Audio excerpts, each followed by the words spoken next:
Huyu ndiye Imam Ashur. Ukimwona uwanjani, usidanganyike na utulivu wake. Huyu ni mmoja wa viungo hatari zaidi ya Afrika kwa sasa. Kwenye mechi dhidi ya Yanga, hata kama alibaniwa, takwimu zilionyesha dribbling, yani chenga, ndiyo silaha yake kubwa.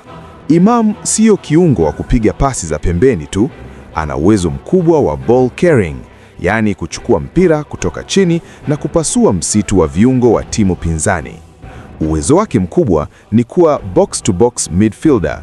Ana stamina ya kukaba, kupora mipira na sekunde chache baadaye utamwona yuko kwenye boksi la adui akitafuta goli.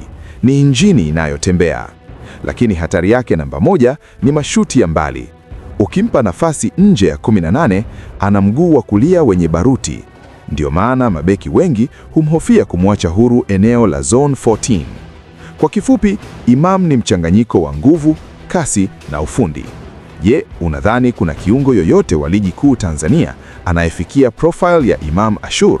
Mtaje hapo chini kwenye comments.